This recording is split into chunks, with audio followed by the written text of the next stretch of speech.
Hello and welcome to the show. The year is 2025 and the working world is a very different place.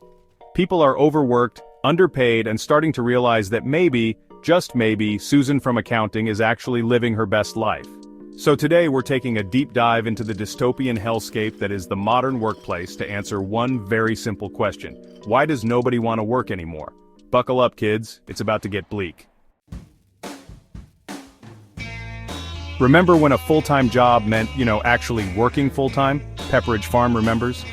These days, companies are obsessed with this revolutionary new concept called part-time employment, which is just a sneaky way for them to avoid providing you with pesky little things like health insurance and a living wage. It's all about cost-cutting measures and maximizing shareholder profits. Because clearly, those things are far more important than ensuring the basic well-being of the people who make your company function. It's enough to make you want to jump on social media and vlog every minute of your everyday life, just like Susan from accounting did. The 8-hour workday is a relic of the past, a quaint notion from a simpler time when people weren't expected to be surgically attached to their laptops 24/7. Now we live in the age of the hustle culture, where working yourself to the bone is not just expected, it's practically fetishized. We're told that if we're not constantly grinding, we're not reaching our full potential. But here's the thing, constantly being on can be exhausting, and frankly, it leaves very little time for things like hobbies, relationships, or, basic human interaction. So while your boss is busy sending you passive-aggressive emails at 3 a.m., you're left wondering if maybe, just maybe, those pigeons outside your window have the right idea. Hey everyone, if you are enjoying this video, please subscribe and hit the thumbs up, because it really helps our content to get noticed. Now back to our countdown. Let's be honest, the modern workplace can often feel like a breeding ground for toxicity.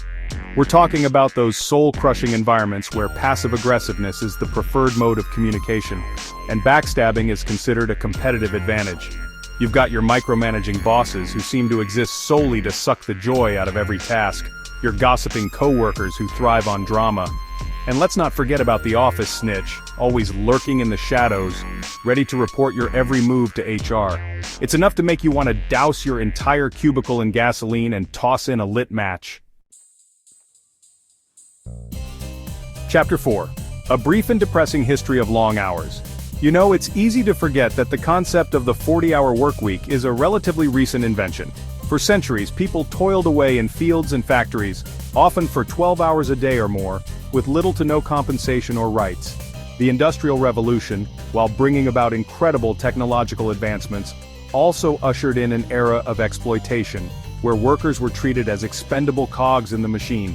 The lines between work and personal life have blurred, and the expectation to be constantly available has eroded the progress made by those who came before us in the workforce. Chapter 5. Inflation, the silent killer of dreams. Remember when you could actually afford to, live on a single income? Yeah, me neither, thanks to the ever-rising cost of living, fueled by inflation that seems to have a personal vendetta against our bank accounts. Simply existing has become a luxury few can afford. Rent is skyrocketing, groceries are now minimal with jacked up prices, some items even doubling or tripling within the past 4 years. And don't even get me started on the price of gasoline. And the worst part? Our salaries certainly aren't keeping pace. Chapter 6. The Salary Shuffle. Let's talk about salaries, shall we? Or more accurately, the lack thereof. It's no secret that wages have stagnated for decades, while the cost of living has skyrocketed like a SpaceX rocket fueled by our hopes and dreams. We're working longer hours for less pay, all while being told to be grateful for what we have. Meanwhile, CEOs are raking in record profits, buying their third yachts, and investing in cryogenics so they can live long enough to see the rest of us driven to financial ruin. Chapter 7. Ghosting the job market. Ah, ghost jobs. Those mythical creatures of the job market that sound amazing on paper but turn out to be about as real as a unicorn riding a dragon. You know the ones. Rockstar ninja marketing guru needed. The job description is a mile long, filled with buzzwords and promises of unlimited growth potential. You spend hours crafting the perfect resume and cover letter, only to never hear back from the company. It's like they just vanished into thin air, leaving you with nothing but a bruised ego and a growing sense of despair. But hey, at least you can console yourself with the knowledge that you're not alone. Chapter 8. Job security. A thing of the past. Remember the good old days when people would stay in the same job for their entire lives? They'd climb the corporate ladder, retire with a gold watch, and regale their grandchildren with tales of their glory days in the mailroom. Well, those days are gone, my friend. Gone like your childhood dreams of becoming an astronaut or a professional wrestler. Job security is about as real as a $3 bill these days. One minute you're the office hero, the next you're being escorted out the door with a cardboard box full of your belongings and a pat on the back. Chapter 9. Work-life balance, a mythical beast. Work-life balance, it's the holy grail of the modern worker, the elusive unicorn that we're all chasing but can never seem to catch. We're constantly told to work smarter, not harder, but the reality is, most of us are just trying to keep our heads above water. We're juggling demanding jobs, family responsibilities, and the ever-present pressure to be on 24/7. It's enough to make you want to fake your own death and move to a deserted island. Just imagine it, no emails, no meetings, and no deadlines. Remember when you were a kid and you thought that if you worked hard and got good grades, you could be anything you wanted to be? Yeah, well, that was cute. Turns out the career ladder is more like a career jungle gym with people climbing all over each other, desperate to reach the top. And even if you do manage to claw your way to a higher position, there's no guarantee that it will come with more fulfillment or even a bigger paycheck. The workplace can sometimes feel like a never-ending episode of your favorite soap opera, complete with dramatic confrontations, backstabbing betrayals, and enough gossip to make even the most seasoned Real Housewives blush. From blatant discrimination to subtle microaggressions, unfair treatment rears its ugly head in countless ways. You've got your bosses who play favorites, your co-workers who take credit for your ideas, and let's not forget about the HR department that seems to exist solely to protect the company, not the employees. Remember when a job meant more than just a paycheck? When companies actually cared about their employees' well-being and offered things like health insurance, paid time off, and retirement plans? Yeah, those were the good old days. These days, many companies seem to view benefits as an unnecessary expense, something to be slashed at the first sign of an economic downturn.